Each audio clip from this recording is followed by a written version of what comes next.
whether you've got this picture or this picture, it doesn't matter. What I would suggest you do is make a decision about which way you're going to have your paper. If you're doing this one, then clearly it would be better to have it in a landscape format. And if you're doing this one, then obviously it'd be better if you had it in a portrait format. Now, I don't know if you can see this line I've drawn on my photocopy. If you have been able to print it out, I think it's a good idea to get a ruler and do those halfway points just with white. That's just white chalk I've used to do that. I just got my piece of white chalk and my ruler, and I'm divided up this side, then divided up that side and drew some lines. And if you're doing this image, if you feel you can cope with the whole thing, that's fine. Or if you just want to take a section of it like that, that would also be fine. But bear in mind that, I mean, as I'm looking at this is now an A5 size if I cut it in half, and I would want my drawing to fill my page. And I'm working on quite a large piece of paper. I did ask you to work on an A3 piece of paper. So again, I would divide up whichever section of this you're going to do in the same way as I've done here. And then also do the same division on your grey piece of paper. This was meant to be a sort of starter exercise because it won't take that long, or it shouldn't take that long. I managed to do about half of it in a very short time. So I just think it's quite a good one to start off with because it gets you moving your hand and your eye, or should do, quickly, and sort of discovering what the charcoal will do. And this is a very different subject to what we've been working on over the last few weeks. So, right, I'm going to remove these two from here for a minute so you can see what I've done. So I'll have to zoom out a bit. Oh, gosh. So what I have done is exactly the same on this big piece of paper as I've got the same division. I've got halfway, and then I just started to begin to copy it with my charcoal. All right. Now, I would really like to explain this to everybody so that we could all, you know, get a set. If you are doing this picture, it'd be quite good to just look at it together. So are we at a point where we could just stop for a minute and everybody could perhaps look at what I've got in front of me and what I've noticed about this image? So if you've divided up that piece, now divide up your big grey piece or your whatever you've got, whatever you're working on. And then can you indicate whether you've done that so I can see? Just say, okay. So what I want to just point out in this particular image is how high up the bottom of those trees are on this format, on this drawing. And it does do something. What does it do having those trees at that point? I mean, that the bottom of the trees are about a couple of centimeters away from the halfway line. What effect does that have on the image? Distance. We're looking at the trees from a distance. Pardon? Distance. Distance, yes. It pushes the trees further away, doesn't it? Mm-hmm. And what else? Do a lot of foreground. Yes, it's a big foreground, isn't it? It gives emphasis to the foreground. Now, in a lot of landscapes that you look at, I mean, let's look at this one for a minute. It's the opposite. There's more sky. Exactly. The horizon line is sort of about here, about a third up in the painting, and it gives more emphasis to the sky, which gives you what does it do having more emphasis on the sky? It means you're looking up more and you're nearer. Yes. Anybody got any other suggestions? More Light. light. More light. Sorry? More light. Yes. Anything else? More space, it feels wider and Yes, thank you. Yes, it does. I think I agree that it gives a sense of space, doesn't it? And if you look at a range of artists who have focused on landscape, Turner in particular, always gives this. It gives makes the foregrounds relatively small, and it gives an emphasis to the sky and space. So I thought that was quite interesting in terms of the composition of this landscape. The other thing I noticed was that there are certain of these trees that are further forward, and you can tell that because the bottom of the tree is further away from that halfway line. These trees here, which are pretty hard to see, are set further back, and it gives the sense of perspective in the actual painting, drawing, whatever you're looking at, to set things further back, not have everything finishing on the same line. That's also worth noting.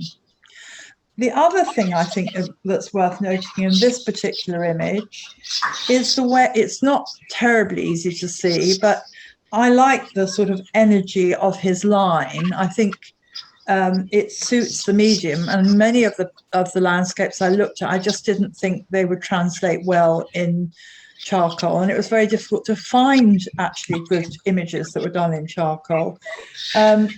What I did notice, and what you will find in a lot of painting in landscape, is at the tops of the trees where the forms are getting more light, it's the actual tone is lighter. And right down here in the middle or the lower part of the tree, there's very strong dark tones where the light can't get to. Now, it's, the use of light and dark isn't particularly pronounced in this study, but there's enough in this study, I feel, to create interest. I just felt it had a nice feeling about it. Over on the right here, there are some really tiny little, sharp little lines, which, I've tried to put in here, giving a sense of some of the little branches, but you can't see very much more detail than that. I've, tried to indicate the branches here and there as they go up the tree.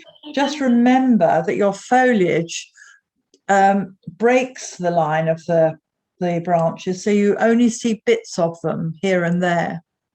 Anyway, I think we could, if you've got this drawing, make a start on it, or if you're doing this one, you've got to initially, I would suggest, establish where the horizon line is on your big piece of paper.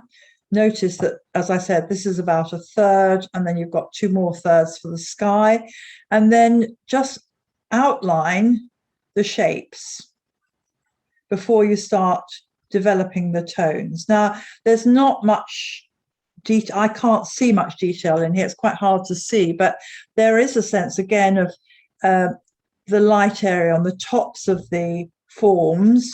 In this conifer, there's hardly anything, but certainly in these more bush-like shapes, there's more sense of light, and down here in the foreground.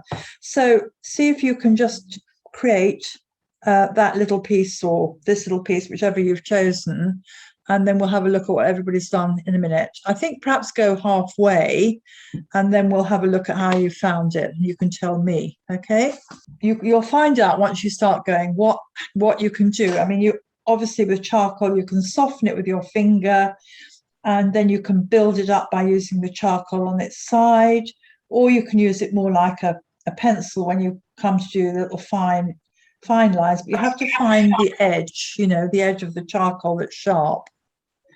Okay.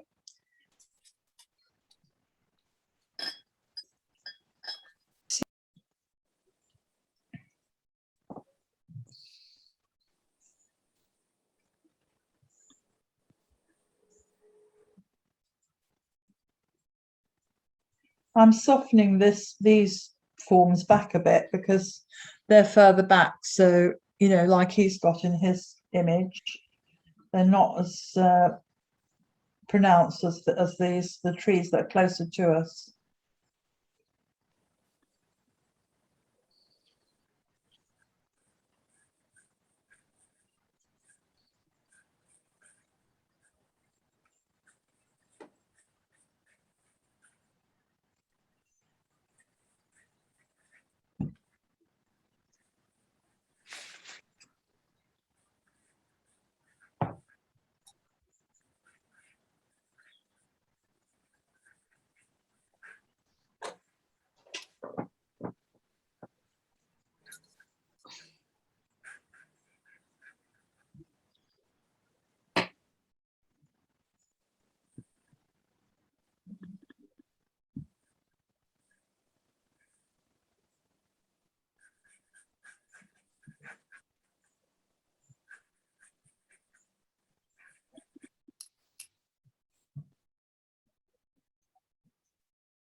And remember, you can use your charcoal on its side. It works really nicely on its side. It gives you the ability to cover sort of areas more quickly, but obviously don't rest your hand on it because what will happen is you'll just smudge it all.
Remember that you can also draw with your edge of your rubber. So if you have a rubber that's got, you've cut, well, I've cut mine. I keep some that are just, for drawing with charcoal. And I'll just go in closer so you can see.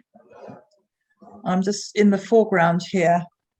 I've got my little rubber here, which is, I've cut off a bigger one. And it allows me to do little sort of light, light bits through the thing. Just lifting it off, like that, which is, I think is quite effective. I like the fact that you can draw with the rubber as well as with your charcoal. It's not just, you don't just work with just a, a charcoal stick. You make use of whatever you've got available. And I think some little light bits here and there in the image will work quite well.